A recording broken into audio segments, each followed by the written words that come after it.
Greetings and salutations. It's time. Why are we salutations? Isn't that a goodbye? I know. Saying goodbye to the people that are currently going, hey, I'm not going to listen to your show, so might as well say goodbye to them. Be proper with it. Greetings and salutations to everyone who's out there. It is another time. It's time for another episode of, if I can actually talk, the Real Pundits Podcast, episode 39. It is time to do this. It's definitely time to do this. And I'm going to give a shout out. A friend of mine is actually having her birthday today. So, Elizabeth Rosado now, because I used to know her as a different name. Happy birthday to you. And I'd like to shout out to every single person who is listening and all the people who you might want to have us listen. Holla at them. Now, enough of the shameless plugs. It is me, Alex. And Brennan. And we're just getting ready to start the show because today we're going to talk about some dirt. You got some dirt to talk about. You got literally the dirt. It's not. Not some dirt. It's the dirt. Oh, the dirt. It's more important. Oh, okay. So I guess we're not talking about any internal secrets about the show. No. They don't get that. Oh, they can subscribe to Patreon when we get that and get the behind the scenes. Oh, okay. That's cool. All right. So the dirt just recently dropped. No, this has been prepped up for a while that this was coming to Netflix. That we're gonna get a Motley Crue biopic pick. Yeah. Which is an odd time that there's another biopic that's came out, but now hitting up on your Redbox and digital streaming. I just was talking about it last week. I know. And that was my first thought after seeing the review, after seeing The Dirt, I was like, man, if they should have hired that director. So Bohemian Rhapsody was not as good as The Dirt. We both watched the film. Mm-hmm. We didn't talk about watching it. It was just happened to be something we both passed by at the same time. I came over today to do this, and it was, hey, I want to talk about The Dirt. I just watched it. I did too. Hey. Now, first of all, let's just get past, since we're normally pretty family friendly. The Dirt is not. Yeah, that's a pretty graphic film. Yeah, and not even graphic for the things that you would expect it being for. Yeah, there was not as much nudity as I thought. There was a lot. But for Motley Crue, that's not as much as I thought it would be. And good grief, as a person who's not into metal, or if you can call that metal. I mean, it is. For a time period, it was. So, no. Hair metal isn't considered a genre now? It is. It's referred to as glam. Oh, glam rock. Excuse me. It's glam rock. Fun fact about metal. They were, of course, trying to branch out and do different types of metal. And, of course, you had your power ballads like White Snakes, and that was kind of what Motley Crue was intending to be, but they were faster, and they were, their instrumentals were better than the rest of the genre of the hair metal. Mm-hmm. But their vocals were very much alongside of it. So it gave it a weird mix, and it brought people into that style of metal that weren't necessarily into that style of metal beforehand. And Motley Crue actually also gave birth to Metallica. Wow. And not because any member of Motley Crue was in Metallica, but the members of Metallica said, hey, that sucks. Let's start a band. And so we were no longer the Real Pundits. Now we're the Metal Pundits? No. We're not going that direction? No, we're not going that direction. I was just giving a little your normal tidbits that you want to give? It is not. It's considered metal. It was considered metal in its day, but now it's just considered rock. Yeah, almost like easy listening type of rock. And for you, yeah, it's still not as. It's not quite. Not quite Warrant, okay. Which is definitely easy listening rock, but enough about the music. Which I can't actually say that enough about the music, because this was about the music. The music. It starts off with Nikki Sixx and his story, and if you've read any of the books for Nikki Sixx, like I have, he's got a band 6 a.m. that's his post Motley Crue band that is phenomenal. He did a whole book called The Heroin Diaries about his addiction and struggles and getting out of it. He, of course, also contributed to The Dirt, which all the members of Motley Crue wrote.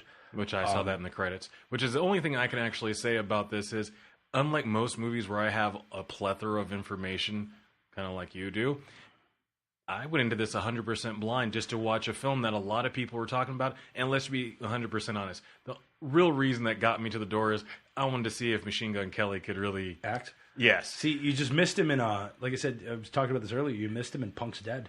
Yeah. The SLC2, the SLC Punk follow-up, which is about Heroin Bob's kid. Oh, now I have more interest in it. But now, I watched it. You watched it, but you already had the insider information. You read the book. Yes. So, I'm going to start this. I've off. read their books. You read their? Oh, excuse me. I've read their books. Books, I've plural. read. So I've been a fan of Motley Crue for a long time. It's growing up, I was born in around the same time they hit their peak, and then as you're listening to the radio in the early '90s, and it's there. I branch out pretty eclectically musically, of course. You and I will have majority of our music conversations are surrounding old school '90s hip hop and strange music. But like I also have my love for the stuff I grew up on, like Motley Crue and metal and even the metal I listen to now. But I knew way too much about Motley Crue for somebody who was never in Motley Crue. And I wasn't that big of a fan to know, but it was hard not to know about Vince Neil killing somebody. It was hard not to know about Tommy Lee's antics. He dated Heather Locklear, and anybody who was alive in the '90s had a boner for Heather Locklear. Yeah. And then he was married to Pam Anderson, which he cheated on Heather Locklear for, and they covered that pretty accurately in the movie.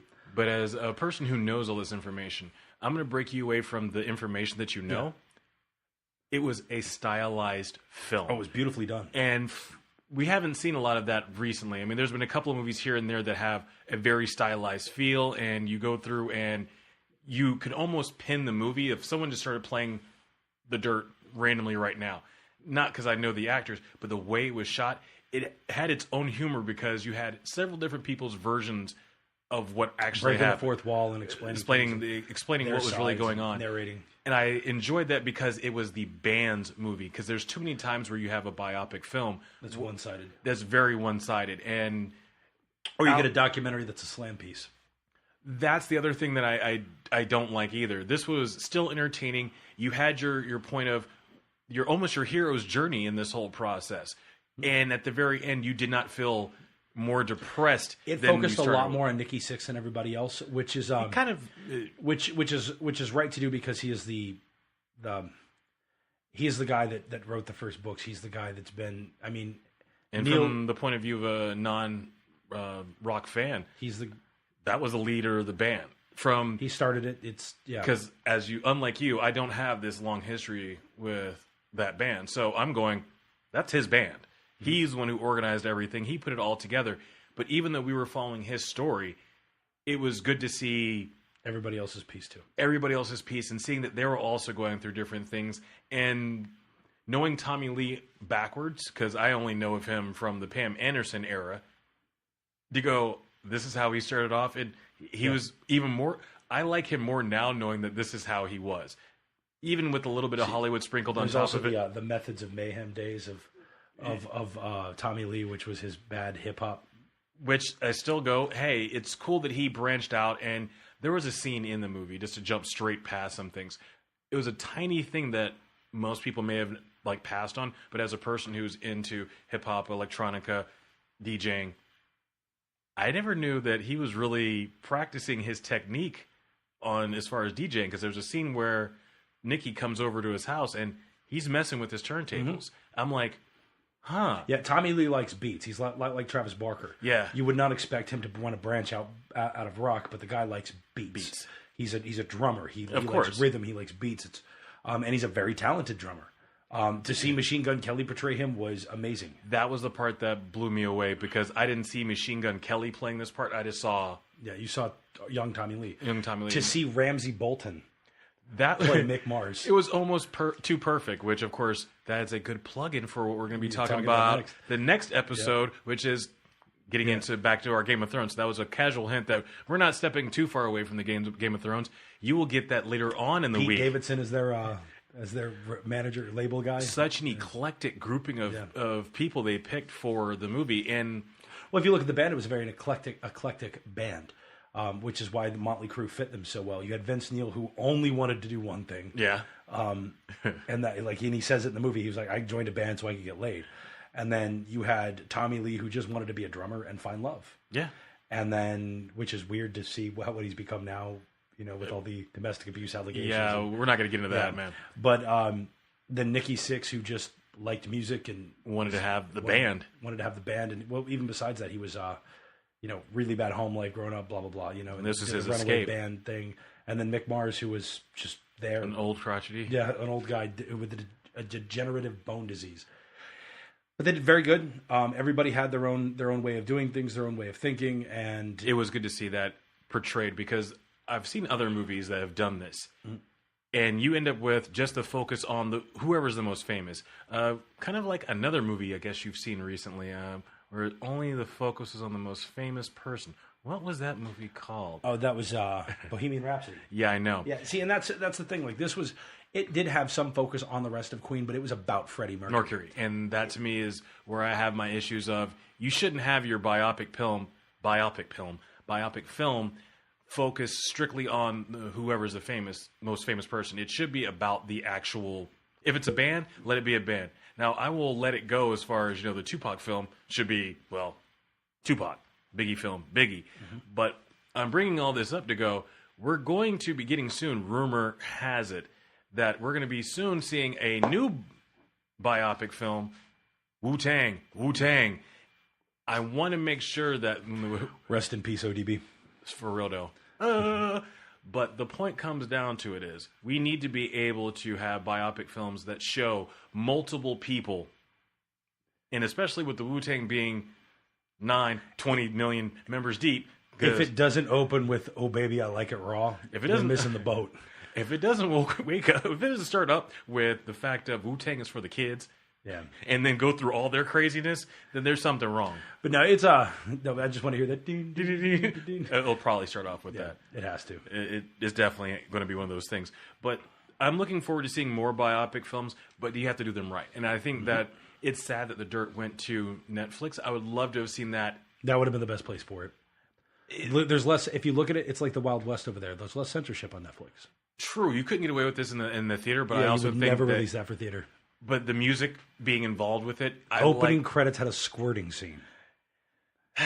Yeah, mean, we were edging slow. Just talking about this Yeah. has pushed us so Yeah. close to that edge of our normal family. What do you rate it?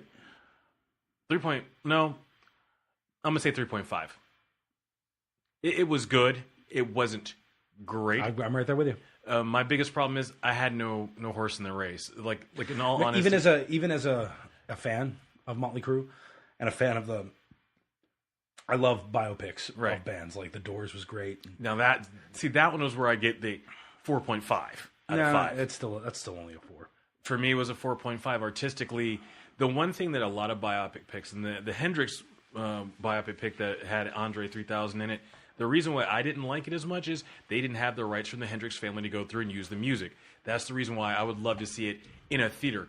What was amazing about the Tupac film is you had Tupac remastered music over big speakers in a theater with a whole bunch of other people whose heads are bopping just as hard. The same thing happened with Biggie. So Same thing that happened with Bohemian Rhapsody. It was just a music video. But see, that's the good thing that the Motley Crue movie wasn't just a long music video. Yeah. It was literally like, you got to see some of their songs. You didn't even get a whole. They have so many songs and so many hit songs that you didn't even get close to the amount. And I was amazed that they didn't have certain ones of them on there. They only did like kind of the key ones.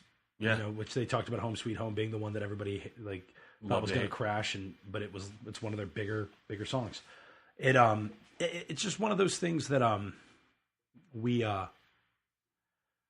need good biopics like that. I don't think we're going to get much great biopics. With too many bands now have the same status that as there's not as many standout bands in recent. You'll get a Metallica biopic, which they've already done their own. I'm looking for it. They've already done their great. own. Yeah, nobody cares. I hate Metallica. I mean, you're not going to get a good review out of it from me because it stars them. And the best thing that came out of Metallica started Megadeth. But see, here's where I go differently. I would like to see the biopic because maybe I'll have a different point of view. You're not going to get the proper point of view of the formation because they're going to give their side of the story, not Dave Mustaine's side of the story. You're not going to get both. Dave Mustaine of Megadeth was in Metallica originally before Kirk Hammett was. Who? So Kurt Hammock, the guitarist alongside of James Hetfield. Okay, Yeah. Thanks. They all used to get drunk and fight each other, so they kicked Dave Mustaine out. And then had, But then they go through like 4 or 5 bass players also? Well, they had Cliff Burton, who died on tour. Okay. And he was arguably their best bass player, though Jason Newsted, who came after, is phenomenal. And then this new guy from, Suicidal Tendencies? Yeah, he's fantastic too. Yeah. Yeah. Now, once you go in a certain direction with it, I happen to know like Suicidal Tendencies. I know Suicidal Tendencies, and you start getting into that LA stuff. But But do you think this could work once? Now that we're seeing like a current run of biopic picks, how far do you think we can push it with current artists? Now, older artists, like if you had a Fleetwood Mac biopic, which would be one heck of a show. Yeah. Between the fighting and the drugs, who knows how long that movie would actually last? You could get the rights because most of them are, at least Stevie Nicks is still alive. Everybody's. Yeah, most of them at least. Only one member's passed. No, I think before you get a Fleetwood Mac, you'll get a Kanye biopic. I think that you'll get a Kanye biopic before you get a Fleetwood Mac biopic, only because Kanye will fund it. Oh, okay. He's going to fund his own. He's going to see a bunch of these and be like, I need one of these. But in the same way, you might get a chance to see that there's another side to a lot of these people, because going from the non-rock metal side of things to watching this, I'm going, them boys were wilding out. Yeah, no, and that's even the guy, their manager in the thing. It's been said by him in other interviews. That was the best part. He was like the worst ever. Yeah, he's toured with Kiss and all these other big rockers. He was James Brown's manager, and these like notorious people for doing crazy things on the road, and nobody put him through what Motley Crue put him through. Which makes me wonder, because we've had the James Brown biopic, which it wasn't bad. It was. We had Ray, which was a phenomenal one, but man, at the end of it, I was emotionally drained. The one I'm waiting for, if we're going to continue this entire run on, I want the P-Funk. I want a Parliament Funkadelic. I mean, both sides, the whole thing, and not just focus on George. I mean, the entire combination, taking Bootsy from James Brown to this time period. I want to see exactly how, if you're going to do Isn't it sad how much that band gets overshadowed? Yeah, especially on both sides of it, because I think a lot of people end up forgetting. Now we're totally turning this into a music thing. Yeah, everyone's like, Parliament, but not everybody's funkadelic, and there's a lot of things that most people don't know. You about. also have the All Stars. See, I don't. All Stars is All Stars, and I don't want to sit there and comment and say I'm not a huge fan of All Stars, but there's too many major tracks that Cosmic Slop, man. I mean, Maggot Brains, the entire album. There's a reason why that exists. But if you're going to go into that, let me get a Larry Graham biopic. Let me get a Sly biopic, which I think they were in the works for a Sly and the Family Stone biopic, and it just never took off. But there's a lot of other groups that you could actually go, hey, look at this. And the reason why I'm for it, not only does it push movie, it also opens people's minds. To the music. Because now I'm like, I have to now open up the catalog that's never been opened of Motley Crue to see, like, what else do they make? And to me, that's interesting, especially because it opened my eyes. These guys are party hounds. Let's see how it goes. They weren't just party hounds. They were the epitome of, when you think of groupies and rock stars, they were the ones that set that bar. Okay. Like, everybody got some, but Motley Crue got their fill. And then some. And then some. And talking about and then some, so I've been doing some research recently, because we talked about something recently, and I kind of went too far with it this week. So let's talk Chucky. Let's talk Child's Play. I want to see what you think, and I'll sit there and give you some information on whether or not you are even in the realm of believability. So, what do you expect from a Child's Play movie circa 2019? What are you foreseeing? Is it a remake to you? Do you see them doing any major twist? I'm going to give you the information, but I just want to see what you think. Since it's a hard reboot, I think the twist is going to be AI. I don't think they're going to use Charles Lee Ray. I'm hoping they don't use the Charles Lee Ray storyline. I'm hoping they go a completely different direction with this. If they're going to do it, they need to do a hard, like, nothing is at all the same. Charles Lee Ray is not possessing things. This is an AI glitch or even an AI intention, like some Terminator stuff. Well, you were hitting it nail on the head, because the new Child's Play movie, which is what I'm in shock about, where started. Are they going to do like a hive mind, a bunch of Chuckies? Because that would make it even better. Well, we're going to take a sprinkling from several different things. First of all, your Terminator thing was almost dead on. The new Chucky is a buddy doll with the little internet sign above the eye, and it is an AI. It is a Terminator. Well, it's not really a Terminator. Well, it turns into a Terminator. and you have to deal with the fact that this little kid gets this toy as a gift. Yeah. He's deaf, so we have a hearing impaired. So I know that's going to become an issue somewhere along the lines. But the interesting part is that the company that makes it is doing a campaign very similar to what Cloverfield did in the first Cloverfield movie. There's an entire online website of Castellan, and the Chucky doll can interact with every single Castellan item in your home. It's this whole AI attacking you thing. Now, the part that I found funny is there's more than just the Buddy doll. There's a bear. That could be the part 2. We don't know if this is going to be used fully in the entire film. So we're going to get a Five Nights at Freddy looking bear that's going to go around killing people. So we're dealing with, if Apple decided to make a living little doll, and what all different things that it can connect to. We have a social commentary movie with Chucky. He can control a car because all the automated cars, your blender, your toaster. I'm looking for unique kills because we're dealing with a 2-foot little monster. I'm tired of the old school butcher knife, ankle, stab you. I know there's something awesome about Charles Lee Ray, man. Yes, in that realm. Yeah, no, but if they're going to redo it, if they're going to do a hard reboot on it and start it over, especially after Curse of Chucky. That's still going on, though. That's the part that I was doing the information on. That line of movies, the original Chucky line, is still continuing on there. They're calling it Chucky instead of Child's Play, and they're going Child's Play route here. And the original owners of the Child's Place have the right to go forward with a story. They cannot touch anything back. So there's rumor being tossed around. This is all part of the same universe. Like, hey, back in the day we had this doll. It may have killed somebody, or there was a lot of accidents with it. So we're doing a rebranding of the same doll, just currently. So eventually you're going to have like the good guy doll AI meet up with Chucky and Tiffany. We're waiting to see if the first person who dies in the movie, because they've already shown the scene that this guy ends up killing himself after he activates the AI on the Buddy doll, what his name is.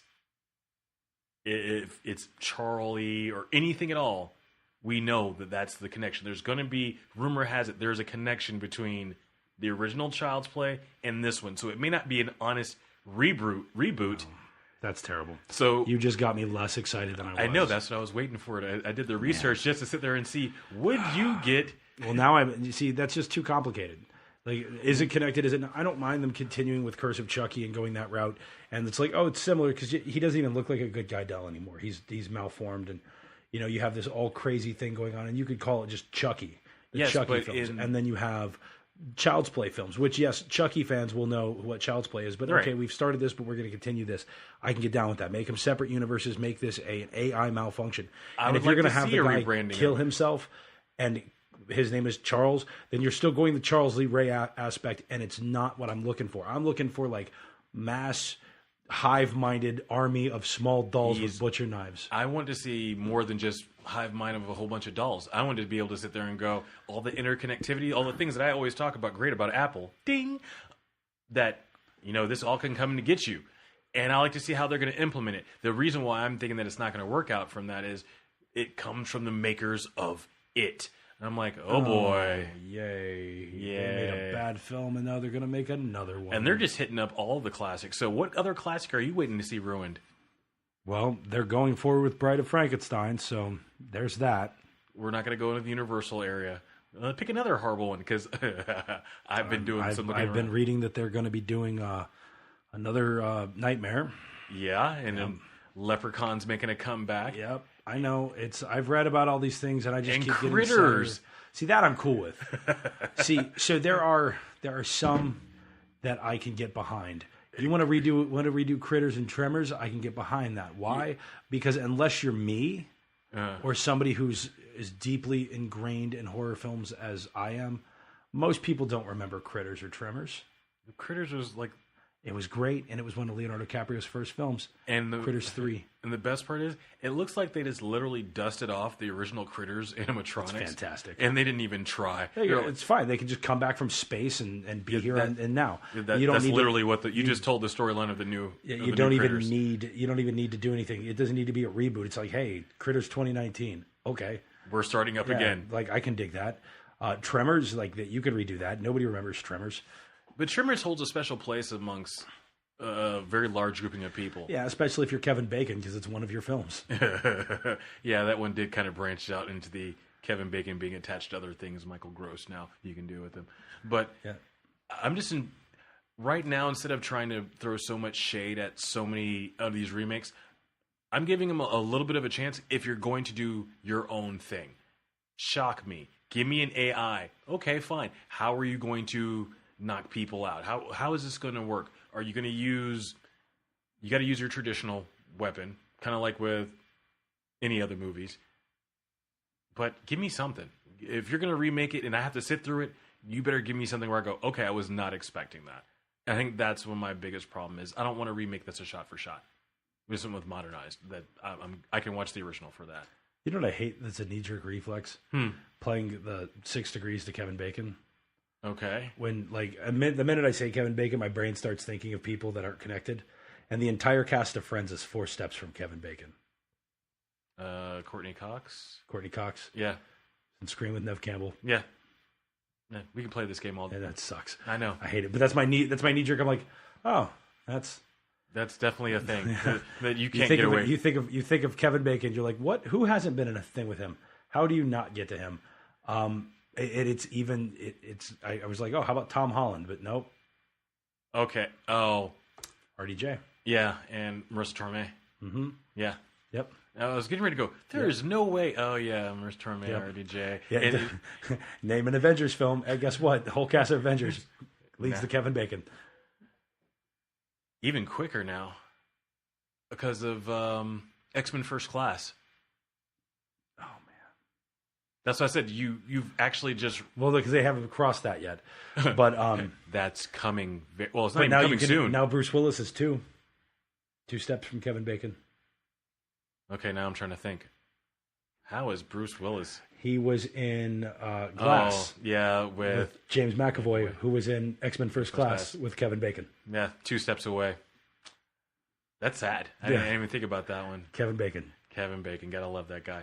So that is the end of this episode, and you can check us out later on in the week when we drop our other episode, and we're going to be talking about season 3 and season 4. We're going to try to get ourselves caught up because winter is already here, and it's like right 2 around weeks. We're going to be knee deep in Game of Thrones season 8. Oh man, You ready? no, I'm not. You want to stall the episode so you don't ever have to get to the ending of the Game No, of Thrones? the closer it gets, the more I realize how far we've deviated from Martin's work. I don't think we have. We've deviated pretty far. I don't think we have. I really feel that once we get... So book spoilers, is Stannis Baratheon dead? So, next time on The Real Pundits... Because he's not in the books. I have a weird feeling. I trust Martin. He's going to make it right. I think Martin's going to give us a really good ending in 20 years. It'll be one of the greatest endings ever found. Yeah, and it's going to be in his typewriter as he is choked on a cheeseburger 20 years from now, and it's going to be the ending finally done, not published. But I'm so afraid these showrunners are going to make the wrong choice. At this point, does it really matter? I mean, it does. We're already on the roller coaster, man. I know. You paid the ticket. You're on the roller coaster. The bars come down. You got to be ready for that. Last I know what I'm telling the guys. Stop! I got to throw up.